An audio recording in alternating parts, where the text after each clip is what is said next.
Hi, hello everyone. This is Danny, and I am the creator of the very first Medi-Holistic skin resurfacing method and skincare line. It's called Skin Harmonics, and something you should absolutely check out.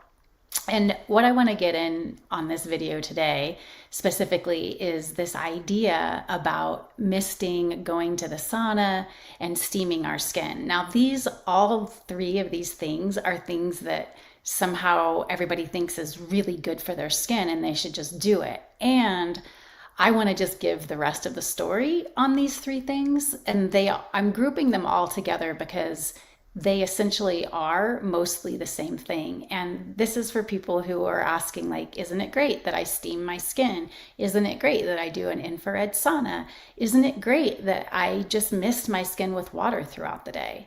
So I want to give just the rest of the story on these three things because, believe it or not, these things in and of themselves are not something that you should be doing unless you're doing the follow-up care for it.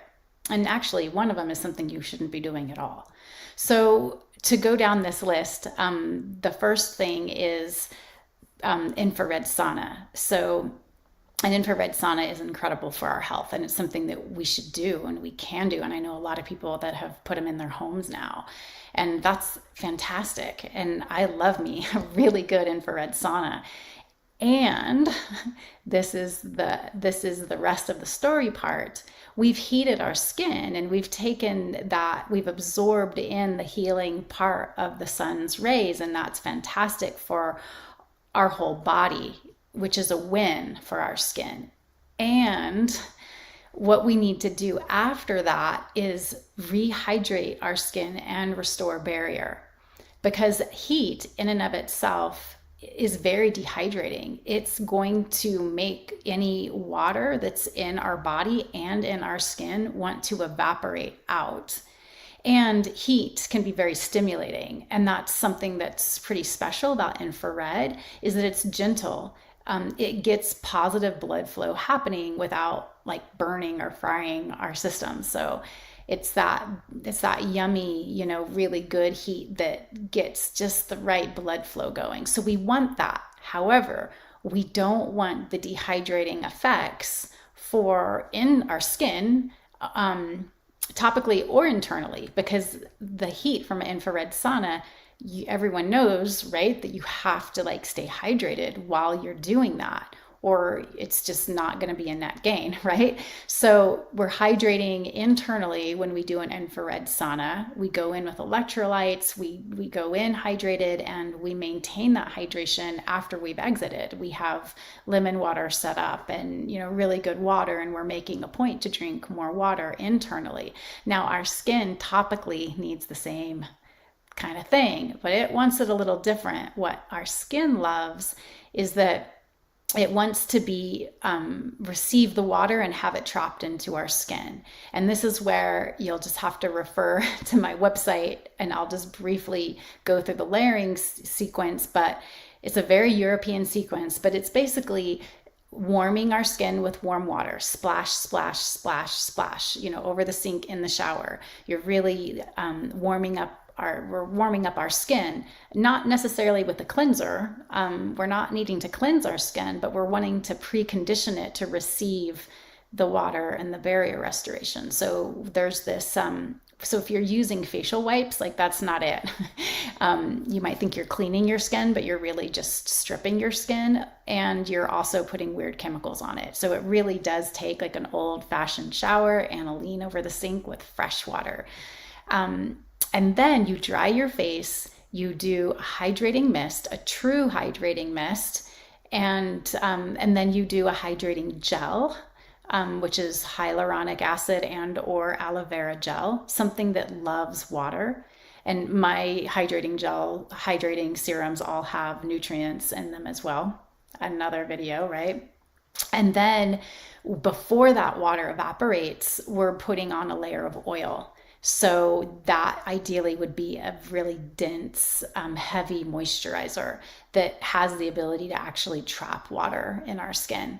So if you're going to infrared, 100% go for it, enjoy it, do it as much as you can, and stay hydrated, internally and topically after you exit.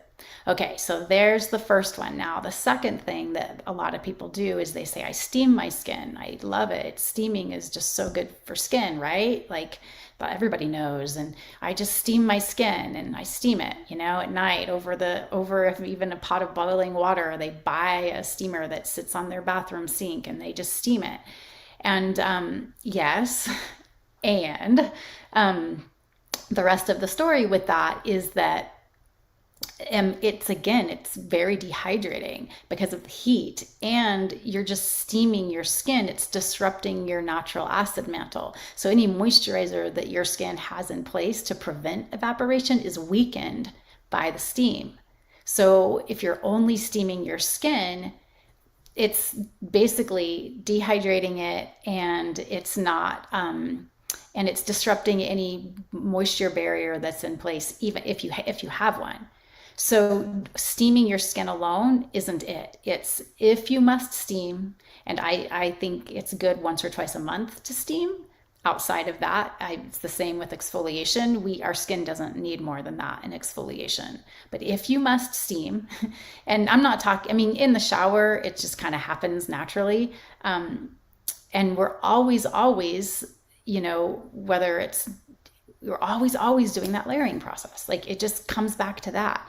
Because if you're just steaming your skin in the middle of the day, like, where's it all going? And why would you steam your skin if it's just going to dehydrate it and let all the water evaporate? So don't do it that way. Like, do it once or twice a month very intensely when you're going to do a monthly enzyme pack, or just do a normal steam in your shower. That's not extensive in any way. And then always follow up with the hydrating mist, hydrating serum with nutrients ideally, and a heavy, dense moisturizer. So that's the rest of the story on steaming. And so the last thing on this list is people who are just misting their skin with some beautiful hydrating mist throughout the day. Like, oh, I have this hydrating mist, and in order to keep my skin hydrated, I just reach over and mist it. And it doesn't have the heat element that steaming or the infrared has, but it has the similar effect where you've basically just disrupted your natural acid mantle barrier and any barrier repair or restoration that you had in place. And that is the equivalency of a good heavy moisturizer, because that's basically the way that we're supporting our skin's natural barrier function. So if you're just reaching over and misting your skin, you've basically weakened that barrier. You've weakened the moisturizer that you put on in the morning, and you're allowing for more water to leave your skin. So it has the opposite effect. Like a 180 effect. Like, you're better, like, if you want to hydrate your skin, do the whole sequence, but don't just mist it. Like, you're making it worse with as far as water goes, I promise you. So let's see, there's something else I wanted to say about that. The final part about just reaching over and misting your skin throughout the day. I've seen a lot of people do it when they're out in the sun or they're sweating a lot, mostly out in the sun. And it's like, no, like, you're basically removing the barrier and in the presence of the sun, where we need barrier. Like, it's the most important thing besides a sunscreen it's going to protect us from the sun. So don't do that if you're one of those people that wants to stay cool while you're playing pickleball or whatever it is. My dad plays pickleball. And you're going to reach over and mist your skin to keep it hydrated when you're outdoors. Just don't do it. Then you're weakening your sunscreen and you're weakening the moisturizer underneath it. So anyways, I wanted to get that out there. I know that I've done info posts on that before, but not put them all together like this. And those are 3 things that are they're a yes, and know how to finish it right so that we can do all these things and then, not have our skin pay the price. So, okay. All right. Thanks. And I will see you guys next time.